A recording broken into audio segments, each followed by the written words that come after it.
नमस्कार बच्चों, मेरा नाम है राहुल और आप देख रहे हैं माई सीबीएसई क्लास। तो आज हम वर्कशीट शुरू करेंगे 46 जो है the snake and the mirror. ठीक है, अब की बार पहले बता दूं, जो इनका जो प्रिंटर निकला हुआ जो टेक्स्ट का प्रिंट है वो काफी धुंधला है। ठीक है, तो आपको ये वर्कशीट थोड़ी सी धुंधली दिखाई देगी क्योंकि जो टेक्स्ट का जो प्रिंट निकल गया है वो भी धुंधला है। उम्मीद है कि ऐसा आपके पास भी होगा और अच्छा है तो और अच्छी बात रहेगी।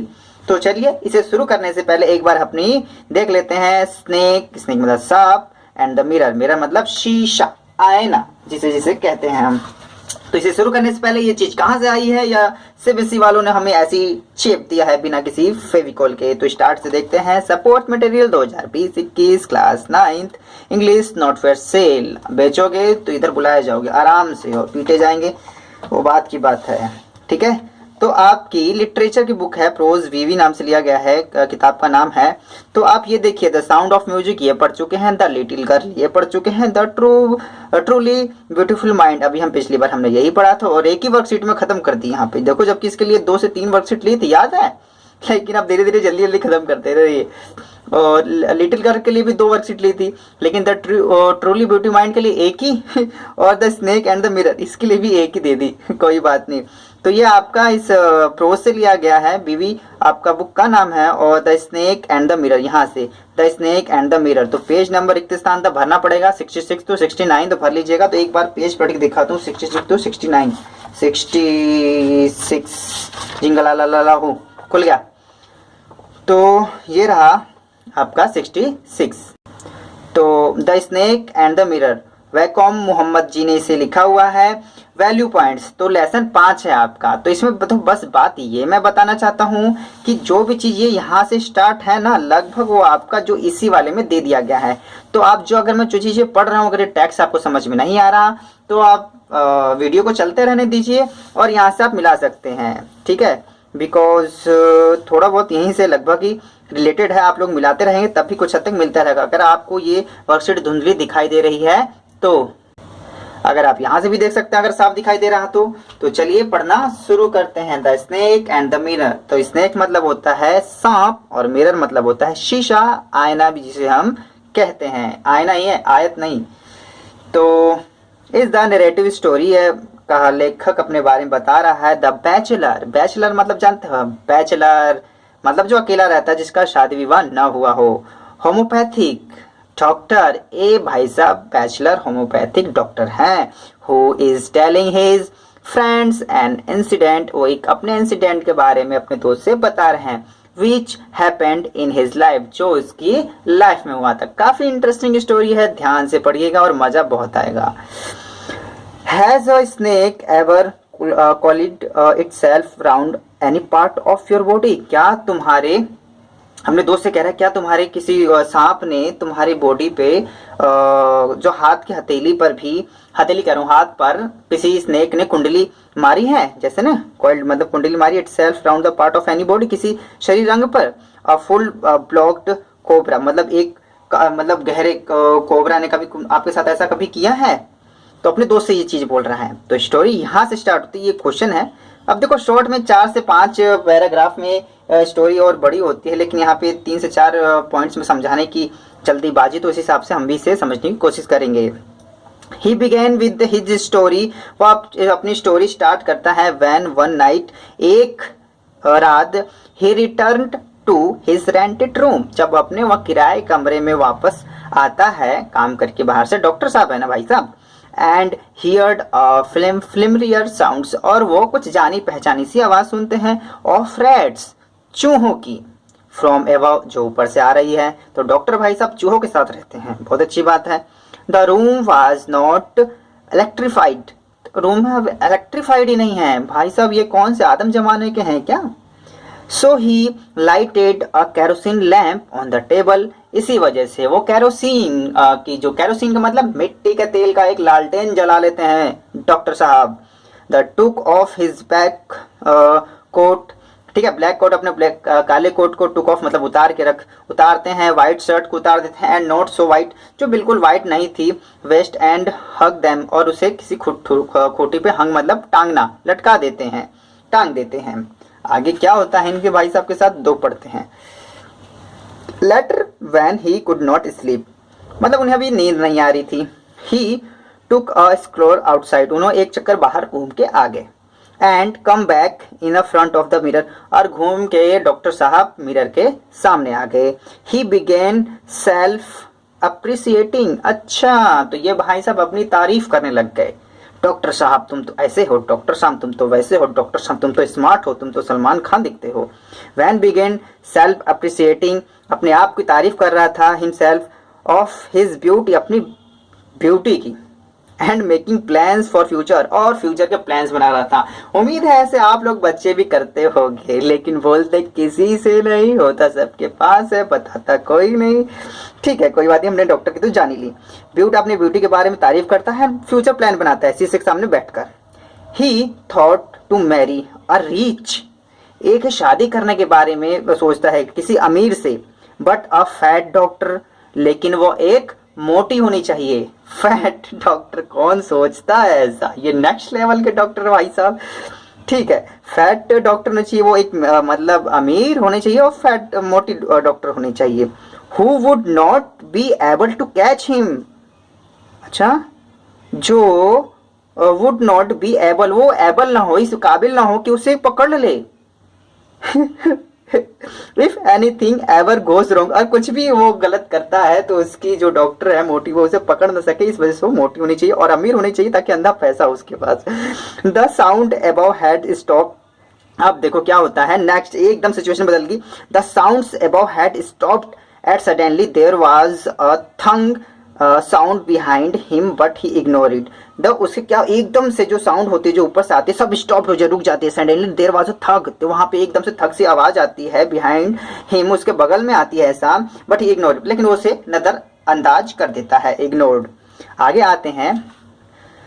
Now he was sitting on a chair, अब वो चेयर पे बैठ जाता है। And tried to look behind for the reason of the sound, अब साउंड खाली बैठा हुआ है, अपनी तारीफ भी कर चुका है, थक चुका है तो, और अपनी शादी के बारे में सोच चुका है, मोटी होनी चाहिए नहीं, तो behind the reason of the sound, और साउंड के रीजन का मतलब सांप, ये मतलब कैसे आवाज रुक गई यार, कुर्सी बैठ के सोच रहा होता है। जैसे यहाँ देख लो, कुर्सी सामने बैठा है, लालटेन जला लेता है, यहाँ से कुछ चीजें बना रखी हैं आपकी।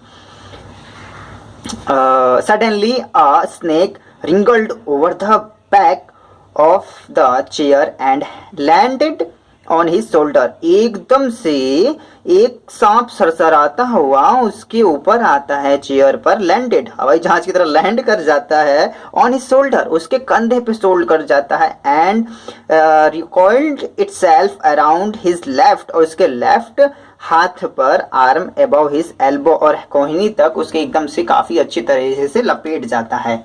डॉक्टर साहब ये क्या हो गया आपके साथ, और आइए आइए आइए, बैचलर हो ना, आओ अब आपको पता चलता है अब क्या होता है। बहुत स्मार्ट बन रहे थे डॉक्टर साहब, देखिए क्या होता है। इस सिचुएशन में when he was left with no choice, उसके पास चॉइस की कोई भी चॉइस नहीं थी। The realized down upon him at he was simply a poor foolish and stupid doctor. भाई साहब यहाँ अपनी तारीफ कर रहे थे, लेकिन स्थिति ऐसी बनी, ये अम्पाल को सिंपल, एकदम गरीब और मूर्ख और बकलोल डॉक्टर समझ रहे हैं। अब अपने आप को, खुद को बोल रहे हैं, क्योंकि सांप इनके लेफ्ट हैंड पे कुंडली मार के बैठ गया है, सरसराता हुआ। तो देखते हैं बाकी डॉक्टर क्या करते हैं। तारीफ और आओ भाई, बैचलर आओ रहो, आओ रहो, आ गया ना सब। तो देखिए यहाँ पे आपको चित्र भी दिखाया गया है। अब आगे बढ़ते हैं, आगे क्या होता है।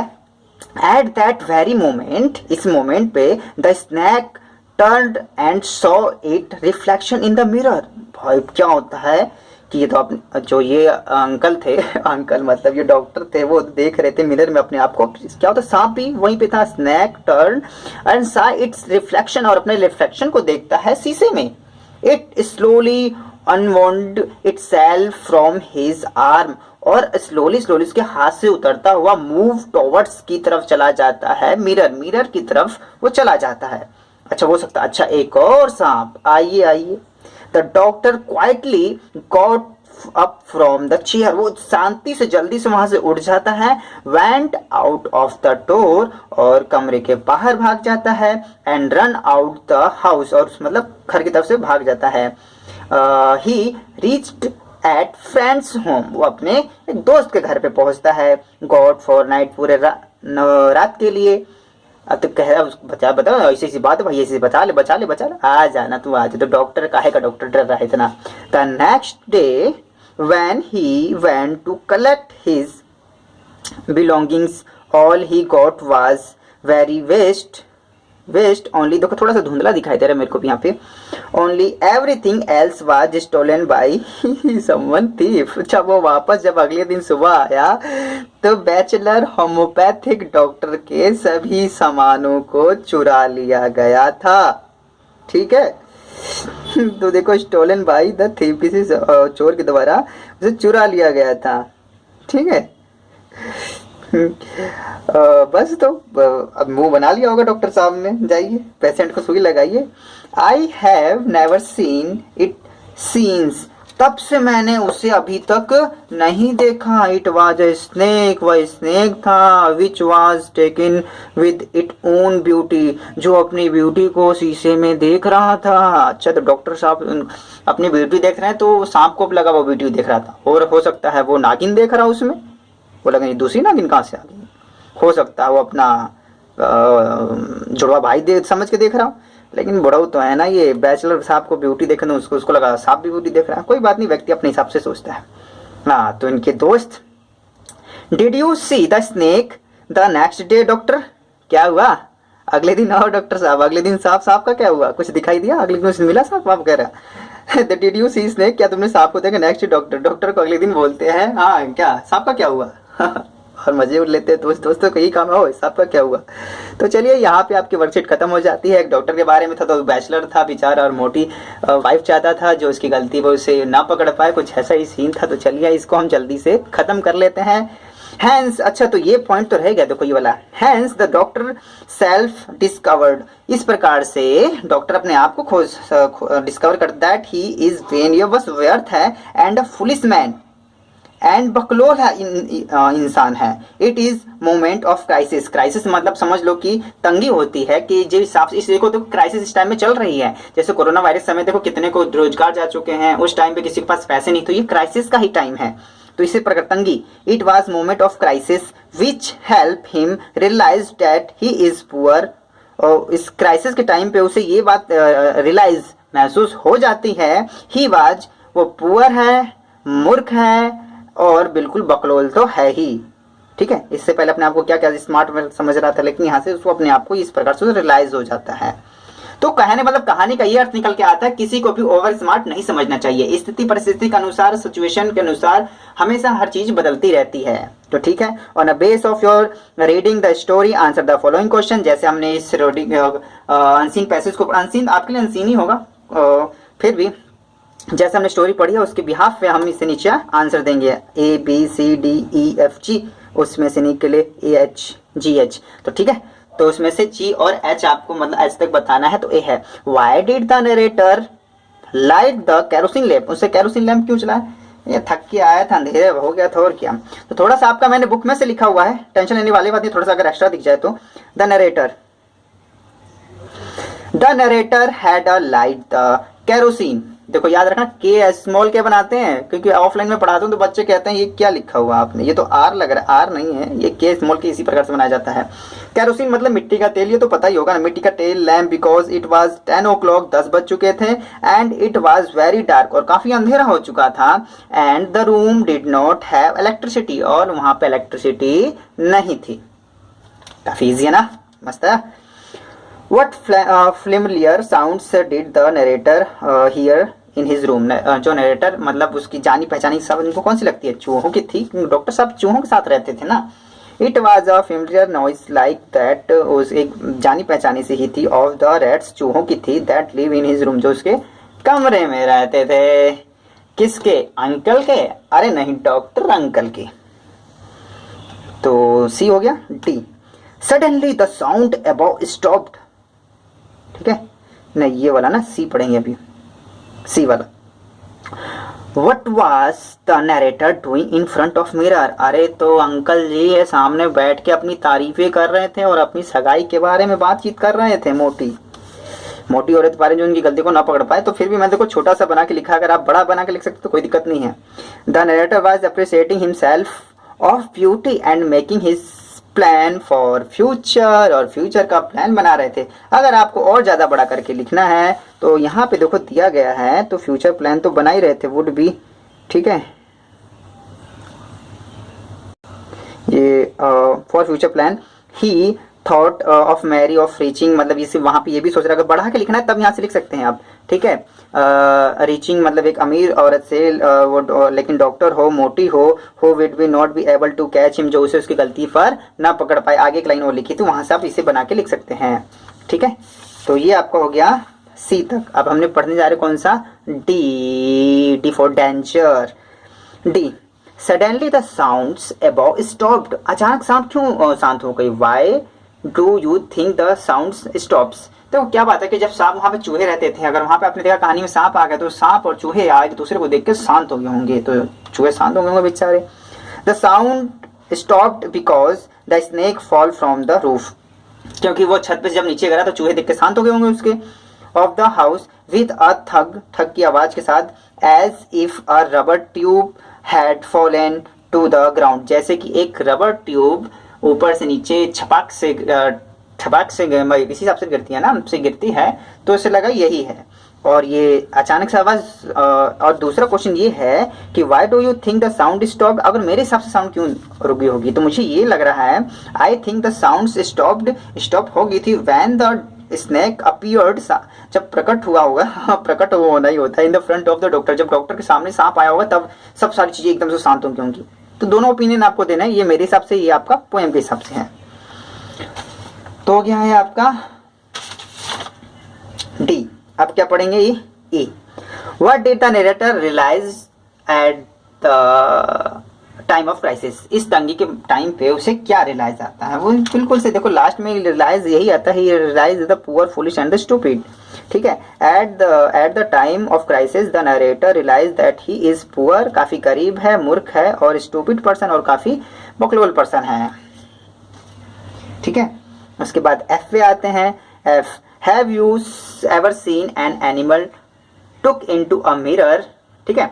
क्या आप कभी आपने किसी मतलब जानवर को देखा है जो अपने आप को मिरर में देखता है। What do you think it sees, और इसको देख के आपको कैसा लगा, ठीक है। इस प्रकार से आपको अलग अलग से बना के लिख सकते हैं। अगर इस चीज के किसी बच्चे को अगर पीडीएफ चाहिए तो माई सीबीएसई क्लास के टेलीग्राम को ज्वाइन कर सकता है, जिसका लिंक मैंने डिस्क्रिप्शन में दे दिया है। और किसी बच्चे को टेलीग्राम डाउनलोड करने में समस्या आ रही है तो मैंने एक और लिंक दिया है जहां पे लिखा गया है हाउ टू ज्वाइन टेलीग्राम, ठीक है। वहां पे वो सब 2 मिनट की वीडियो उससे देख लेंगे तो उससे भी आपको हेल्प मिल जाए कि माई सीबीएसई क्लास के टेलीग्राम को किस प्रकार से ज्वाइन करें। तो दोनों लिंक दिए गए हैं, आप एक बार दोनों पे एक बार क्लिक करके देखिएगा। ज्वाइन नहीं हो रहा तो वीडियो वाला देखिएगा, ठीक है, आराम से हो जाए, कोई दिक्कत नहीं आएगी। यस, मैंने देख रखा है, आई हैव सीन, मैंने देखा एक बंदर को looking at himself in the mirror, जो अपने आप को शीशे में देख रहा था। मदारी वाले आते नहीं है, तो मैंने देखा था उस टाइम वो अपने आप को भी देखता था। ही लुकिंग एट हिज रिफ्लेक्शन, वो अपने रिफ्लेक्शन को देखा उसने। ही विल बी थिंकिंग, वो सोच रहा होगा, इट इज एन अनदर, ये एक कोई इट इज एन अदर, देखो दो लगा ली जल्द कटी में, यहाँ पे एक ही आएगा। इट इज एन अदर, ये मॉन्की, ये कोई दूसरा ही बंदर है। उसको क्या पता बंदर को कि ये वही है। ही वॉज वेरी सरप्राइज, वो काफी सरप्राइज था, because his reflection behaving the same action, जो उसका रिफ्लेक्शन था सेम एक्शन बिहेव कर रहा था, इस वजह से वो भी सरप्राइज था। ये बंदर दूसरा है लेकिन एक्टिंग मेरे जैसा कर रहा है, ये क्या बात है, ठीक है। तो ये सोच के बंदर क्या हो जाता है, थोड़ा सा सरप्राइज हो जाता है। तो जी पे आते हैं।